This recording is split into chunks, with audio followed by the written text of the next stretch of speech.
The rain hadn't stopped for 3 days when I got the call. The dispatcher's voice crackled over the radio, barely cutting through the static. "Detective Cole, we've got a situation at the Whitmore estate. Possible homicide.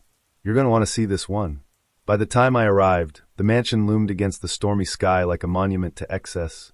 All turrets, gargoyles, and more windows than any one man could ever need. The collector, Alastair Whitmore, was known around town for his eccentricities. He'd spent a fortune amassing vintage dollhouses, each one a masterpiece of miniature craftsmanship. I never pegged him as the type to attract violence, but murder had a way of sneaking into the least likely places. Inside, the air was heavy with the smell of polish and decay. An officer led me down a corridor to the study, where Whitmore lay slumped over his desk. His silver hair was matted with blood, and a single gunshot wound marred his temple. But what caught my eye wasn't the body, it was the dollhouse on the table beside him. "You're not going to believe this," said Sam, my partner, as she gestured toward the miniature structure. Her dark eyes were wide, and for a moment, she looked as if she'd seen a ghost. The dollhouse was a perfect replica of the study, down to the crimson stain spreading across the tiny desk. A figure sat slumped in a chair, its head tilted at an unnatural angle. My stomach churned. "This is exactly how we found him," Sam said. "Every detail matches. The papers scattered on the desk, the position of the body, even the glass of whiskey spilled on the carpet." I leaned in closer, my breath fogging the glass that encased the dollhouse. "Who found him?" "His housekeeper. She said she'd brought him his tea around noon, and found him like this." "And the dollhouse?" Sam shook her head. "No idea. She swears it wasn't here yesterday." "Someone's sending a message," I murmured, straightening up. Sam crossed her arms. "That's not the half of it. Come with me." She led me through a labyrinth of rooms, each one filled with dollhouses. They sat on pedestals, behind glass cases, and in elaborate displays, their tiny furniture and porcelain dolls frozen in time. The collection was unnerving, a silent city of the dead. But it wasn't until we reached the far end of the gallery that my skin began to crawl. "This one," Sam said, stopping in front of a display marked Riverview Manor, 1948. Inside the dollhouse was a gruesome scene. A man sprawled at the foot of a grand staircase, blood pooling beneath his head. The craftsmanship was impeccable, right down to the shattered banister and the tiny pistol lying a few feet away. I recognized the scene immediately. "Riverview Manor," I said. "A double homicide. Husband and wife. They never found the killer." "That's not the only one," Sam said grimly. She gestured to the next display. And the next. Each dollhouse depicted a crime scene from the past, some infamous, others long forgotten. I felt a chill run down my spine as I realized the implications. "Whoever did this isn't just a collector," I said. "They're recreating murders." Sam nodded. "And now they've added Whitmore to their collection." I stared at the dollhouse of the study, my mind racing. Somewhere in this twisted display of macabre artistry was a clue, a thread that would unravel the identity of a killer. But as I studied the miniature world, I couldn't shake the feeling that the killer was studying me right back. The storm outside seemed to intensify as I stood there, staring into the eerie perfection of the tiny, bloodied study.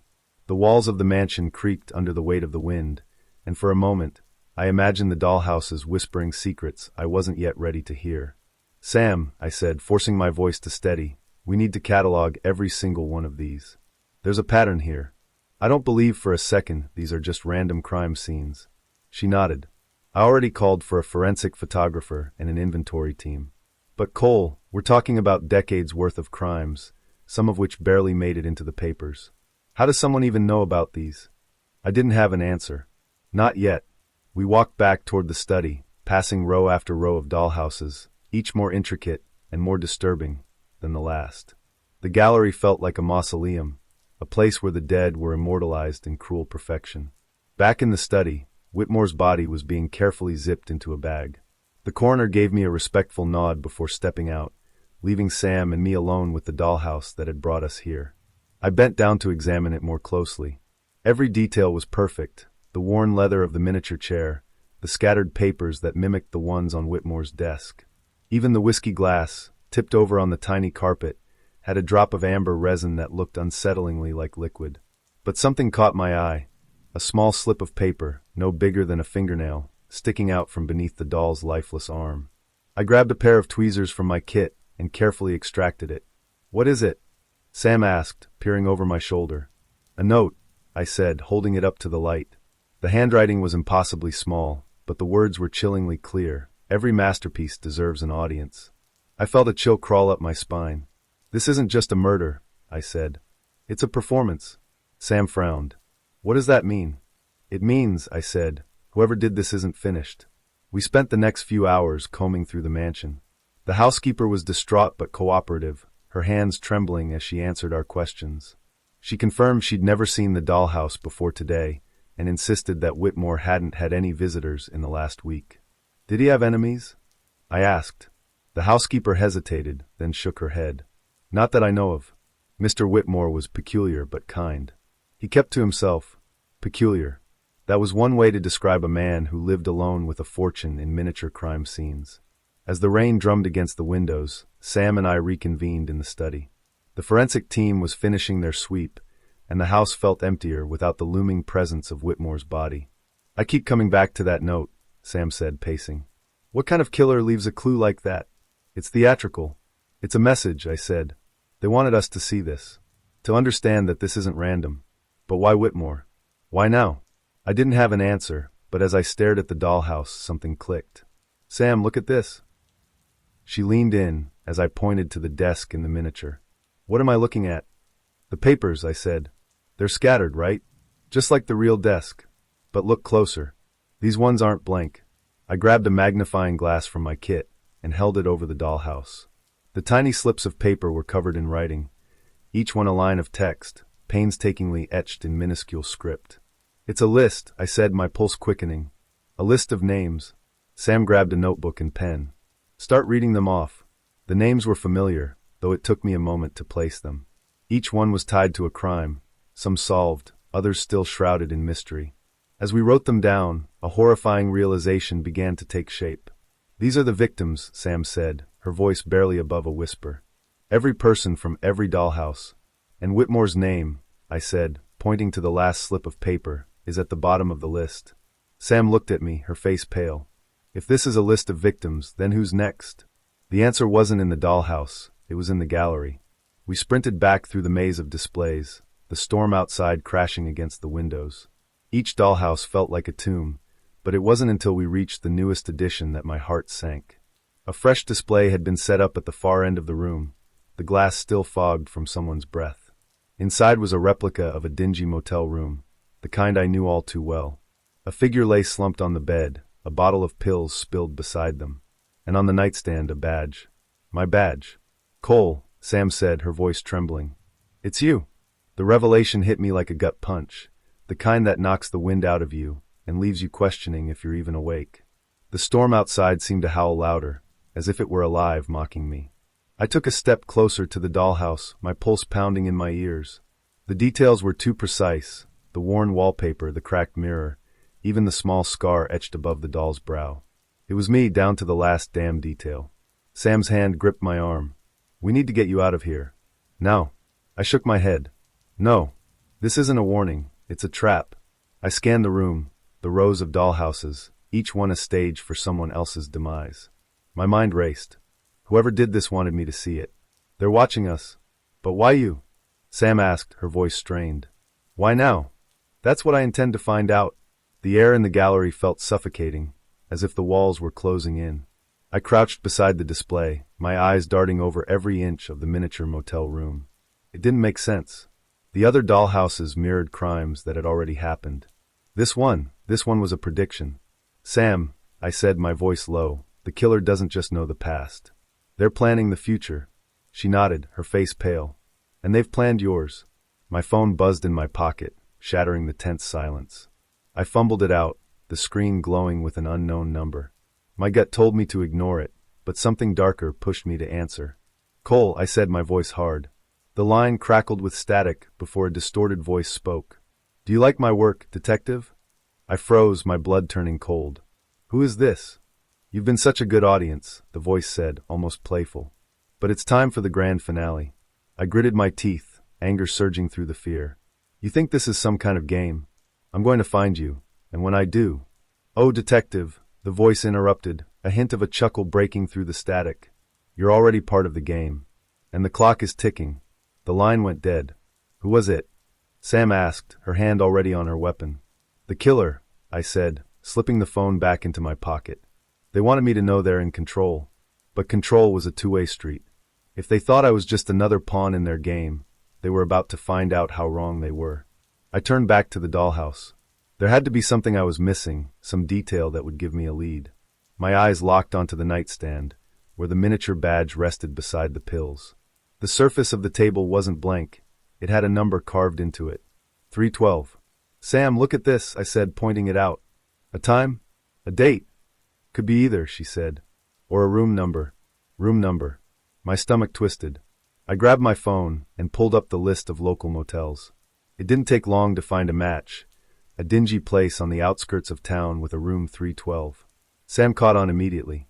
You think they're waiting for you there? I nodded. Or they've set the stage. Her jaw tightened. Then we go together. We left the Whitmore mansion behind, the storm pounding against the windshield as we sped toward the motel. Every mile felt heavier than the last, the weight of what we might find pressing down on me. By the time we pulled into the gravel lot, the neon sign flickering above us, I felt like I was walking into my own grave. Room 312 was at the far end of the building, the door slightly ajar. Sam and I exchanged a look, drawing our weapons. I pushed the door open, the hinges creaking like something out of a bad horror movie. The room was empty, save for a single dollhouse sitting on the bed. My stomach sank as I recognized it. It was the study from the Whitmore mansion, but something was different. The tiny figure of Whitmore was gone, replaced by two new dolls. One stood by the desk, gun drawn. The other was slumped on the floor, a tiny puddle of blood beneath its head. Sam cursed under her breath. Cole, that's us. Before I could respond, the door slammed shut behind us. The sound of the lock clicking into place was deafening. Get down, I shouted, grabbing Sam and diving to the floor just as the room erupted in flames. An explosion tore through the walls, the heat and force throwing us backward. The world blurred into chaos, smoke, fire, the sound of splintering wood. When I came to, Sam was dragging me out of the wreckage, coughing but alive. The motel was a roaring inferno, the dollhouse consumed in the flames. I struggled to my feet, my ears ringing. They knew we'd come. They wanted us dead, Sam said, her face streaked with soot. But why didn't they stay to finish the job? Because this isn't the end, I said, the realization hitting me like a freight train. This was just another scene in their masterpiece. As the fire consumed the remnants of room 312, I knew one thing for certain. The killer wasn't just playing a game. They were building a legacy. And the final act was still to come. The motel fire wasn't just a message, it was a declaration. The killer was always a step ahead, and they wanted me to know it. As the flames roared behind us, Sam and I sat on the curb, gasping for air. The storm had lessened, the rain falling in a steady drizzle that hissed as it met the heat of the wreckage. You're right, Sam said finally, her voice hoarse. This isn't the end. No, I agreed. But it's the closest we've been to catching them. Sam glanced at me, her eyes sharp despite the exhaustion. The killer knew we'd find that dollhouse. They knew we'd come here. Why set the trap and not stick around to see it play out? Because they don't need to, I said, the pieces slowly clicking into place. They're not just leaving us clues. They're orchestrating this entire thing.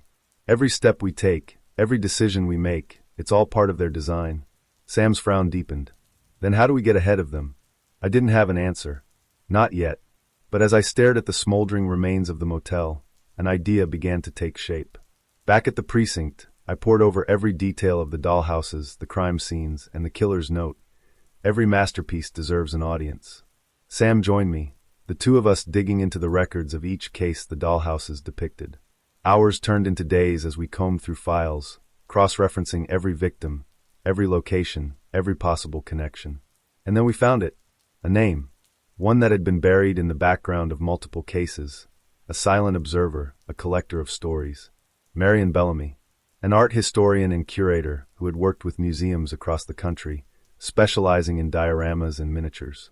She'd consulted on exhibits, written extensively on crime scene reconstructions, and even donated anonymously to several crime-related art collections. But she'd disappeared from public life nearly a decade ago, vanishing without explanation. Bellamy, Sam said, pacing the room. It fits. She had access to all these case details, the resources to recreate them, and the obsession to make it art. But why now? I asked. Why come out of hiding after all this time? Sam tapped the note on the table. She wanted an audience, Cole. And she chose you. The thought made my skin crawl. Bellamy had been studying me, recreating my life, my world, my fears. She wasn't just planning murders. She was crafting a narrative, and I was her protagonist. It took days to track her down. Bellamy's last known address was a sprawling estate on the outskirts of the city, a crumbling mansion hidden behind overgrown hedges. Sam and I arrived just after sunset, the air thick with tension. The house loomed in the darkness, its windows glowing faintly like the eyes of a predator. Inside, the air was cold and still. The faint hum of a generator echoed through the halls, powering rows of glass cases filled with dollhouses. Each one was a masterpiece, more intricate and haunting than the last. At the center of the room stood the final display, a life-size diorama of Whitmore's study.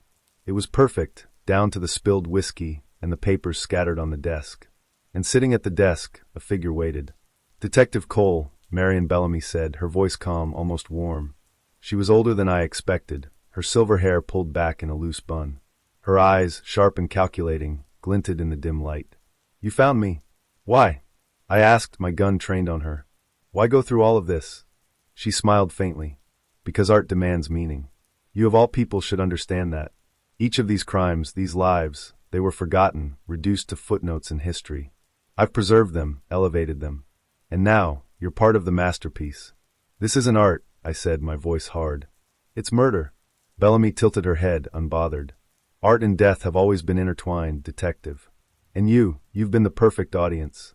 The perfect muse." I stepped closer, my finger hovering over the trigger. "It's over, Bellamy." But she only laughed, a soft, unsettling sound. "Oh, detective. It's never over. My story ends here, but yours is just beginning." Before I could react, she reached into her pocket and pressed a button. The room filled with the sound of machinery whirring to life, the dollhouses lighting up in unison. Tiny explosions rocked the displays, glass shattering as smoke filled the air. Sam grabbed my arm, pulling me back as flames licked at the walls. "She's trying to burn it all," Sam shouted. Bellamy remained seated, calm as ever, even as the fire consumed the room. Her eyes locked with mine one final time. "Every masterpiece deserves an audience," she said softly, her words barely audible over the chaos. "And now, the world will remember mine." The flame swallowed her before I could reach her. The Whitmore case closed with Bellamy's death, but the aftermath lingered. The media hailed her as both a monster and a genius, her twisted art capturing the public's morbid fascination. Sam and I spent weeks untangling the threads of her life, trying to understand the depths of her obsession. But the final dollhouse, the one of the motel, was never found. I couldn't shake the feeling that Bellamy's story wasn't over. That somewhere, somehow, she'd left one last act waiting in the wings. And as I stared out at the storm rolling in, I knew I'd be ready when it came.